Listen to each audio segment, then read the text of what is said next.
बताइए। मुझे तो बहुत खुशी है और मैं बता नहीं सकती, ये मेरी पहली कविता संग्रह है, तो इसलिए मैं बहुत खुश हूँ। और मैं जो केलुंग वो है प्रकाश, हाँ, केलुंग बुक्स जो है उसको भी मैं बहुत बहुत धन्यवाद देना चाहूँगी कि मेरी जो किताब है, मैंने शायद 10 इयर्स लग गया है मतलब कलेक्शन करके, लेकिन कभी मेरा हिम्मत नहीं हुआ है कि मैं प्रकाशित करवाऊँ इसको।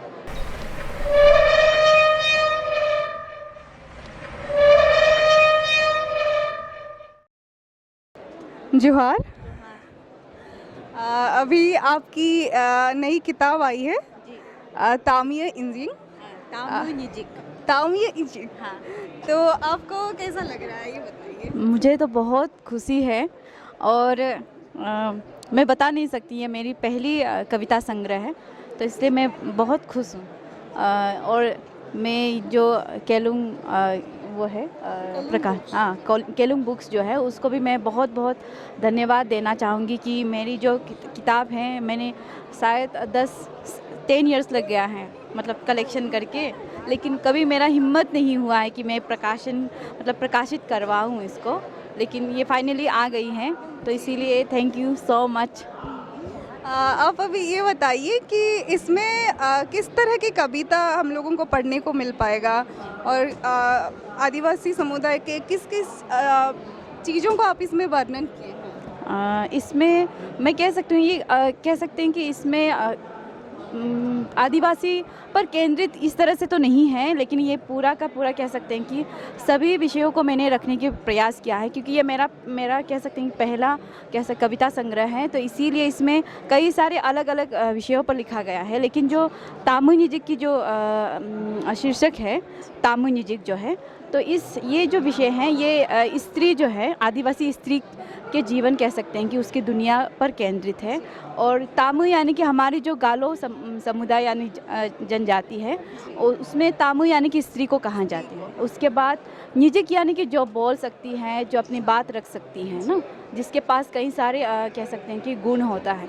तो लेकिन मैंने इसको निजिक जो शब्द है, इसको मैंने प्रतीकात्मक कह सकते हैं कि रूप में रखा है कि जो पढ़ी लिखी शिक्षित जो स्त्री हैं, जो जिसको कह सकते हैं कि बोधनी जिसको कह सकते हैं, तो वो उन सभी को मैंने क्या है संबोधित करके ये लिखा हुआ है तामू निजिक करके। यानी कि ये कहा गया है कि एक तरह से कह सकते हैं कि संदेश है कि आप पढ़ी लिखी हैं, आप बोल सकती हैं, तो आपको आगे आना चाहिए।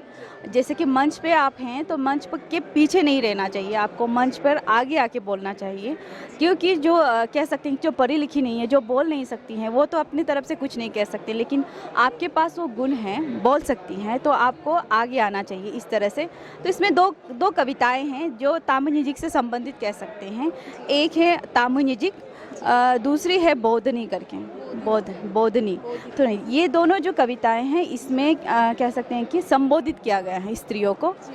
ये संपूर्ण जो दुनिया है उसकी स्त्रियों को भी संबोधित कह सकते हैं, केवल अरुणाचल या तो नॉर्थ ईस्ट ये सब नहीं है। इससे भी कह सकते हैं कि विस्तार रूप में हम देख सकते हैं इसको कि एक स्त्री है, आप पढ़ी लिखी हैं, आप बोल सकती हैं, तो आपको अपनी जो जो आपकी वाक चातुर्य जिसको कहा जाता है, वो उसको आपको आगे रखना चाहिए।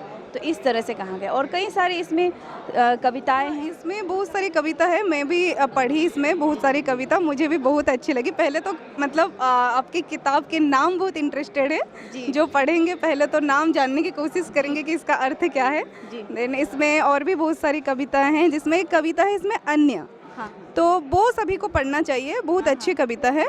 और इसमें एक कविता है मिलावट, ये भी बहुत अच्छी कविता है। वैसे देखा जाए तो सारी कविता अच्छी है। तो मैं ये बताना चाहूँगी कि जो अन्य कविता हैं, तो ये जो है हमारे जो कह सकते हैं कि अरुणाचल के जो लोग हैं, और कह सकते हैं कि किस तरह से हम लोगों की जो भाषा है, वो अभी तक मतलब एक तरह से वो नहीं हुआ है, जिस तरह से पहुंचा नहीं है, और साथ में संविधान में भी नहीं है। तो इस तरह से हम लोगों की जो पहचान है वो अदर्स में गिना जाता है, ये कह सकते हैं। यानी कि हम लोग एसटी हैं, लेकिन हमारी जो भाषा है वो संविधान में नहीं है। मतलब अन्य भारत के रहते हुए भी मतलब हमारे भाषा को लोग तक नहीं पहुंच पा रहा है। और साथ में जिस तरह से अदर्स लिखा जाता है ना, ऑप्शन में। जैसे कि कई सारे हिंदी, मराठी, मैथिली इस तरह से होता है, तो उसमें जो भाषा का जो कह सकते हैं कि टिक मार्क करने के लिए उसमें अन्य यानी कि अदर्स का ऑप्शन रहता है, तो अदर्स में हम लोगों की भाषा आ जाते हैं। तो मैंने उससे संबंधित कविता इसमें लिखा है। तो और कह सकते हैं कि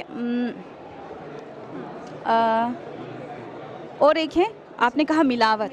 मिलावट जो है आजकल क्या है, हमारी जो कह सकते हैं कि अरुणाचल प्रदेश हो, कह सकते हैं कि जो पहाड़ी इलाका है ना, तो इस तरह से क्या होता है कि कई सारे पहले जैसा नहीं है अभी, वातावरण इस तरह से नहीं है, प्रकृति में कई सारे परिवर्तन आ चुके हैं। तो उस पर क्या है, कह सकते हैं कि हमारे जो सोच विचार है, हमारी रहन सहन, खान पान, सब में क्या हो जाता है कि मिलावट हो गया है।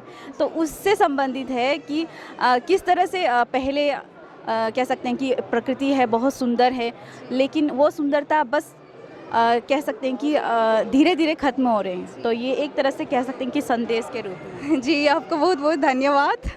आप इतनी अच्छी कविता संग्रह लिखी हैं, और केलुंग बुक्स को बहुत बहुत धन्यवाद कि उन्होंने आपके किताब को हमारे पास पहुंचाए हैं।